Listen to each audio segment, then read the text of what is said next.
This video is going to show you how to install a Forstner bit in the drill press and drill the holes in your legs.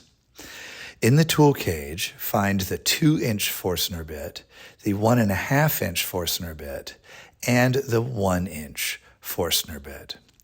We're going to go to the drill press and insert the top of the shaft of the bit into the chuck on the drill press.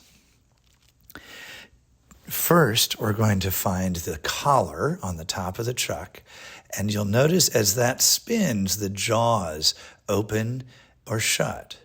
Spin that collar until the jaws open to the point that you can put the top of the shaft into the chuck and then hand tighten it.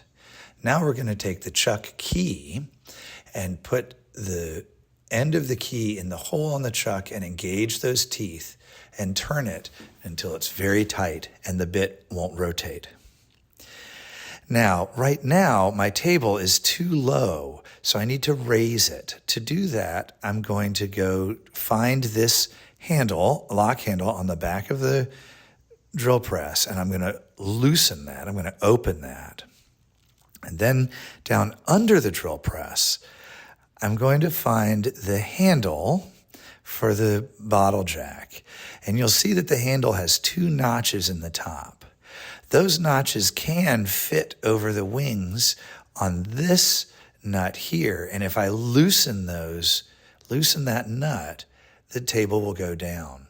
If I tighten that nut, it will stay stationary.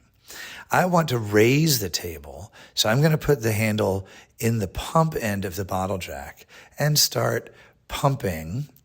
And with each pump, you'll see that the table raises just a little bit. And I want to raise the table until there's about 3 or 4 inches between the drill bit and the drill press table. Then I'm going to replace the handle to the bottle jack, and I'm going to come over here, and I'm going to always remember to tighten that collar back down. Now, I don't want to just drill directly into my table, so I'm going to find a piece of material to use as a spoil board. You can get this out of the scrap bin if there's not one already on the drill press. And I'm going to line up my workpiece so that the bit is aligned with the centers of the holes as I marked them from the template. Then I'm going to use these hold downs, and I can slide the T-nut into the blue track on the table. And then by turning the handles, I can tighten those down. And you may have to move them around a little to get them ideally positioned. But now my workpiece won't move. I'm just going to check that I'm still centered. And then I pull the on handle out by rotating this handle on the side. I can manipulate the drill press down into the workpiece. Now you'll notice that I'll go in a little bit, and then I'll release a little bit, and then go in a little bit and release a little bit, and go in a little bit, and then I'll release a little bit. I'm doing that to clear the chips that it's making as it is drilling. So you'll want to go in and come back out several times in the course of each hole.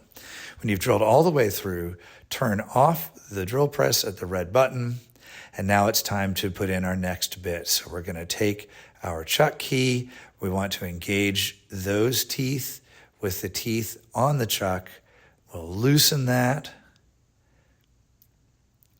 and we'll put our next bit in, and we're ready to drill our next hole.